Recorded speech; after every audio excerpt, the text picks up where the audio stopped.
Welcome back student. आज फिर से एक नई वीडियो में लेकर के आप लोगों के सामने उपस्थित हुए स्टूडेंट। और इसमें आप लोगों के सामने जो है इसमें बहुत ही बेहतरीन क्लास मिलने वाली है। ये वीडियो जो है वाक्य की आप लोगों के सामने प्रस्तुत कर रहा हूँ और पूरा का पूरा वाक्य एक ही वीडियो में आप लोगों को पूरा का पूरा वाक्य समाप्त मिलेगा। तो चलिए स्टार्ट करते हैं, ठीक है ना।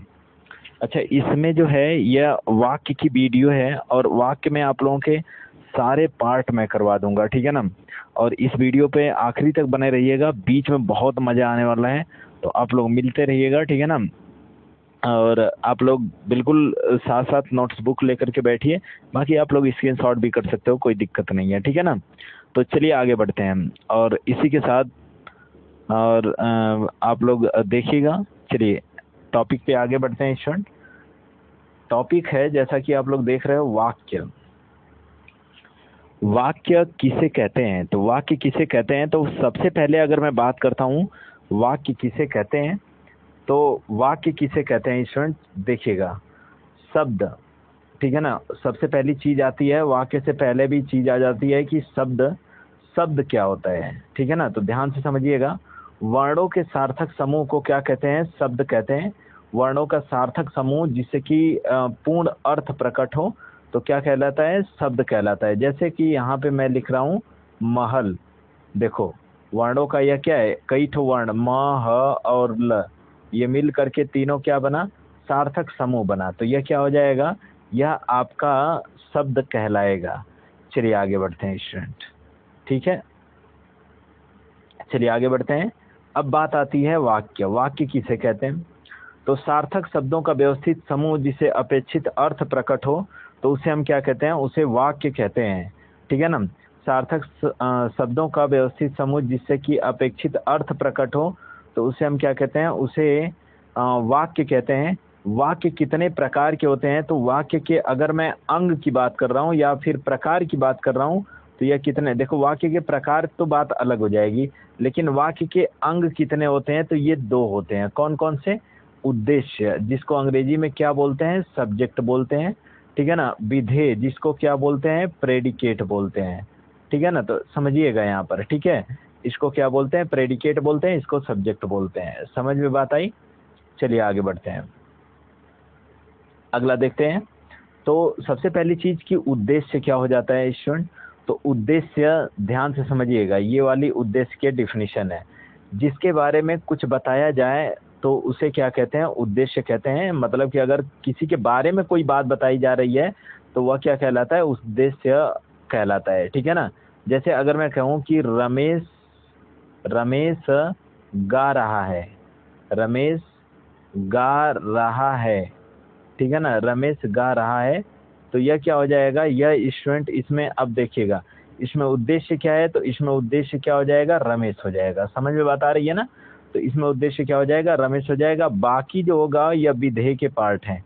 तो चलिए आगे बढ़ते हैं स्टूडेंट।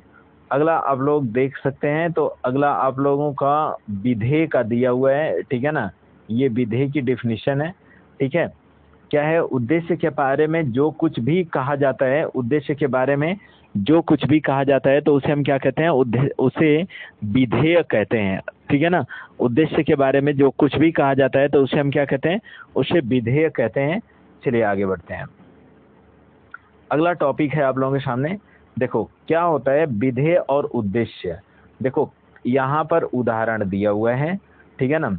कह रहा है कि परिश्रम करने वाला व्यक्ति सदा सफल होते हैं, ठीक है ना। कह रहा है कि परिश्रम करने वाला व्यक्ति सदा सफल होते हैं। तो यहाँ पर अगर मैं बात कर रहा हूँ परिश्रम करने वाले व्यक्ति को, ठीक है ना, तो यह क्या हो जाएगा? यह देखिए ये वाला जो है जो बॉक्स में लिखा हुआ है यह आपका उद्देश्य है। क्या है? इसको बोलेंगे उद्देश्य, परिश्रम करने वाला व्यक्ति। और यह आपका क्या हो जाएगा? विधेय हो जाएगा। क्या हो जाएगा? विधेय हो जाएगा। समझ में बात आई ना। ये वाला जो इतना सारा है, ठीक है। चलिए आगे बढ़ते हैं।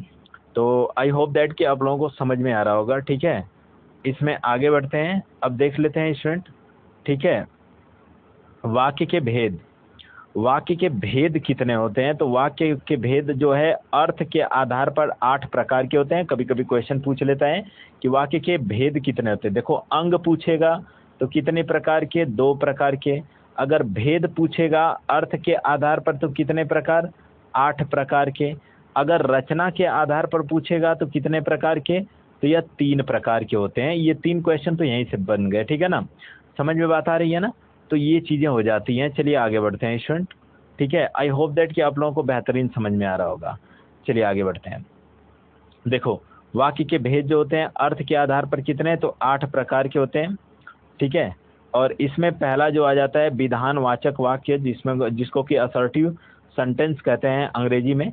जिन वाक्यों से क्रिया करने या होने की सूचना मिले तो उसे विधानवाचक वाक्य कहते हैं। जिन वाक्यों से क्रिया करने या होने की सूचना मिले तो उसे विधानवाचक वाक्य कहते हैं।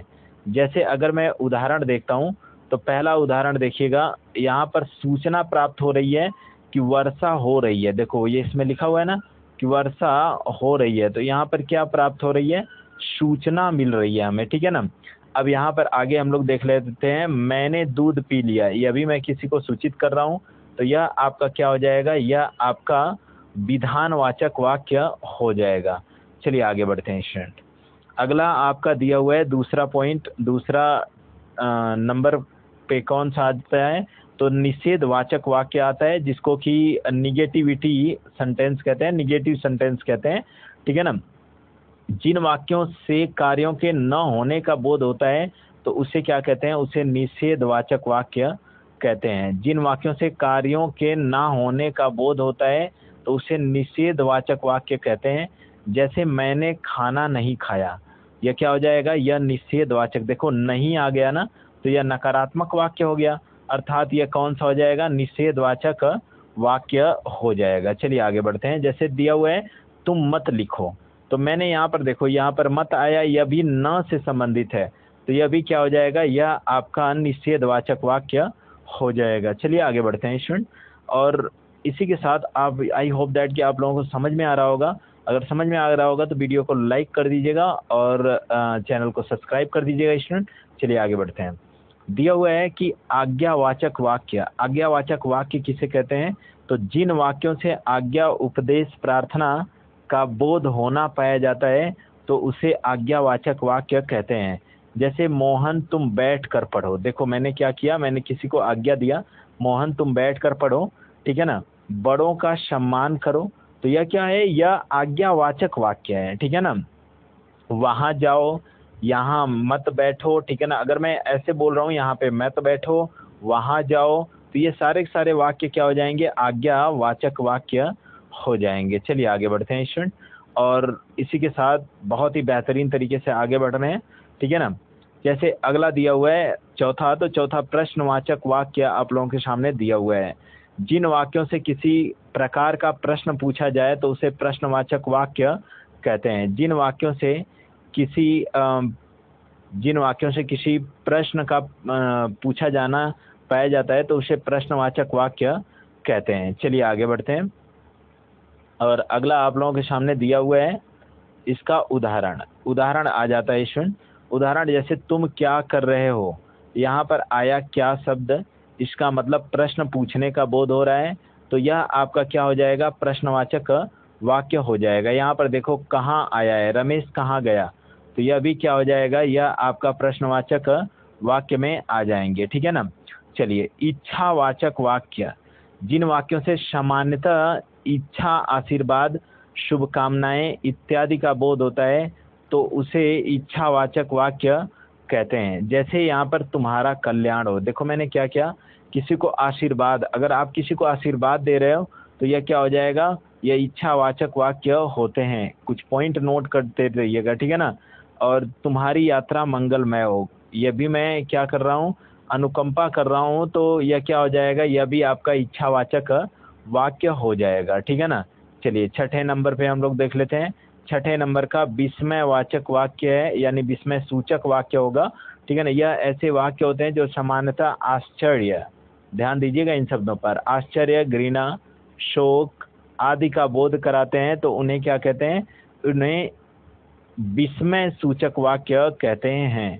उन्हें क्या कहते हैं? उन्हें विस्मय सूचक वाक्य कहते हैं। जैसे वाह कितना सुंदर दृश्य है, ठीक है ना। अब देखो कहीं पे जा रहे हो, आप लोगों को बहुत अच्छा प्लेस मिल गया, स्थान मिल गया, तो आप वहाँ पर क्या कहोगे कि वाह कितना सुंदर दृश्य है, ठीक है ना। तो वाह कहोगे, देखो मार्क ऑफ एक्सक्लेमेशन लगा हुआ है, यानी विस्मय सूचक चिन्ह लगा हुआ है, तो यह क्या हो जाएगा, यह आपका विस्मय सूचक वाक्य हो जाएगा। जैसे अगला उदाहरण है, शाबाश तुमने बहुत अच्छा काम किया, तो यह किसी को शाबाशी देना भी क्या हो जाता है, यह विस्मय सूचक वाक्य में आता है, ठीक है ना।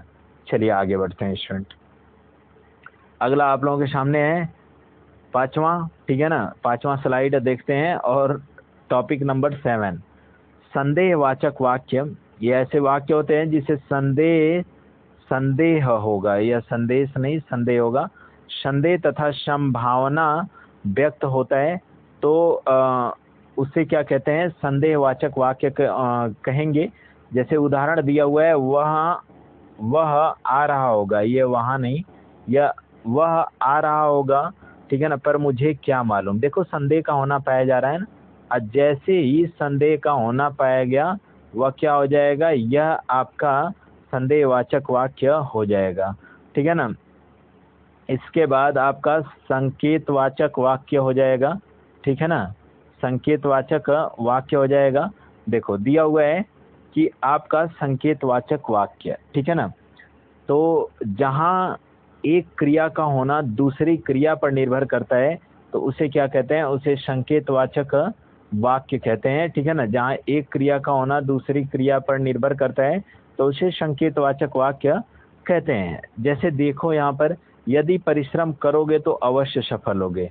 देखो यहाँ पर एक क्रिया का होना दूसरी क्रिया पर निर्भर कर रहा है ना, तो यह क्या हो जाएगा, यह संकेतवाचक वाक्य हो जाएगा। अगला, अगर वर्षा होगी तो फसल अच्छी होगी, आजकल माहौल भी चल रहा है फसल का है, तो यहाँ पर क्या हो जाएगा, अभी कुछ दिन तो सूखा चल रहा था, लग रहा था कि ये पूरा धान वान जल जाएगा, ठीक है, तो यहाँ पर क्या होगा, यदि वर्षा होगी तो फसल अच्छी होगी, यह आपका क्या हो जाएगा, तो यह आपका संकेतवाचक वाक्य हो जाएगा। चलिए आगे बढ़ते हैं। अगला आप लोगों का दिया हुआ है, तो अगला आप लोगों के सामने है, रचना के आधार पर वाक्य के भेद। मैंने ऑलरेडी बताया है, ठीक है ना, कि रचना के आधार पर कितने प्रकार के होते हैं, तो 3 प्रकार के होते हैं, सरल वाक्य, संयुक्त वाक्य और मिश्र वाक्य होते हैं। चलिए आगे बढ़ते हैं स्टूडेंट, ठीक है ना, और आगे बढ़ते हैं। तो अगला आप लोगों के सामने क्या है, जैसे कि सरल वाक्य है, जिन वाक्यों में केवल एक ही उद्देश्य, ठीक है ना, जिन वाक्यों में केवल एक ही उद्देश्य और एक ही विधेय होते हैं, तो उसे सरल वाक्य कहते हैं। जैसे मुकेश क्या है, पढ़ता है, देखो एक ही उद्देश्य भी है, एक ही विधेय भी है, तो आपका क्या हो जाएगा, सरल वाक्य हो जाएगा। राजेश ने भोजन किया, यह भी आपका किस में आ जाएगा, तो सरल वाक्य में आ जाएगा। चलिए आगे देखते हैं, संयुक्त वाक्य। जिन वाक्यों के बीच में योजक चिन्ह या शब्द आते हैं, तो उसे संयुक्त वाक्य कहते हैं। जिन वाक्यों के बीच में योजक चिन्ह या शब्द आते हैं, तो उसे क्या कहते हैं, संयुक्त वाक्य कहते हैं। चलिए आगे बढ़ते हैं स्टूडेंट, ठीक है। आई होप दैट कि आप लोगों को बेहतरीन लग रहा होगा। जैसे कि इसकी पहचान हम लोग देख लेते हैं, ठीक है ना। इसकी पहचान क्या होती है, और, अथवा, या, एवं, इसलिए, फिर, भी, तो, अतः, किंतु, परंतु, लेकिन, और आपका क्या हो जाएगा, लेकिन, पर, आदि, ये सारे के सारे हैं, यह संयुक्त वाक्य के पहचान रहते हैं। प्रिय बोलो पर असत्य नहीं, देखो पर आया ना, तो यह क्या हो जाएगा, यह संयुक्त वाक्य हो जाएगा। इसको देख करके ही कर देंगे, ठीक है ना, यह ट्रिक कह सकते हो, पहचानने की बहुत बेहतरीन ट्रिक है, ठीक है ना। चलिए आगे बढ़ते हैं। उसने बहुत परिश्रम किया किंतु सफलता नहीं मिली, ठीक है ना। उसने बहुत परिश्रम किया, उसने बहुत परिश्रम किया, किंतु, अब देखो यह किंतु वाला शब्द यहाँ पर आ गया, अर्थात यह कौन सा हो जाएगा, संयुक्त वाक्य हो जाएगा। अगला टॉपिक चलते हैं स्टूडेंट। अगला आप लोगों के सामने दिया हुआ है, ठीक है, अगला मिश्र वाक्य दिया हुआ है। मिश्र वाक्य किसे कहते हैं, तो यह प्रधान तथा आश्रित उपवाक्य से मिलकर के बनता है, जिसे हम क्या कहते हैं, मिश्र वाक्य कहते हैं। जैसे डॉट डॉट डॉट, देखो इसकी पहचान क्या हो जाएगी, कि जो, वह, जैसा वैसा, जितना उतना, जहां वहां, तो यह क्या हो जाएगा, यह आपका मिश्र वाक्य में आ जाएगा। चलिए आगे बढ़ते हैं स्टूडेंट, और बहुत ही बेहतरीन तरीके से आगे देखते हैं। यदि परिश्रम करोगे तो अवश्य सफल होगे। यह आपका क्या हो जाएगा, उदाहरण देखो, तो आया ना, यदि और तो, अगर ये आया डॉट डॉट डॉट, का मतलब ये होता है कि इसके बीच में कुछ दिया हुआ है, ठीक है ना। तो यह आपका क्या हो जाएगा, यदि परिश्रम करोगे तो अवश्य सफल होगे। यह क्या हो जाएगा, यह आपका मिश्र वाक्य में आ जाएगा, ठीक है ना। मैं जानता हूं कि तुम्हारे अक्षर अच्छे नहीं बनते हैं, ठीक है ना। मैं जानता हूं कि, देखो कि आया ना, तो यह क्या हो जाएगा, यह आपका मिश्र वाक्य हो जाएगा। आज के लिए इतना ही स्टूडेंट, मिलते हैं नेक्स्ट वीडियो में। और नेक्स्ट वीडियो जो आप लोगों की होने वाली है, पदबंध की होने वाली है, तो देखना बिल्कुल मत भूलिएगा, ठीक है ना। और इसी तरीके से आप लोगों को क्लास पर डे मिलती रहेगी, तो आप लोग बने रहिएगा क्लास में, और अपने यार दोस्तों के पास प्लीज शेयर करना बिल्कुल मत भूलिएगा। मिलते हैं नेक्स्ट वीडियो में, तब तक के लिए धन्यवाद।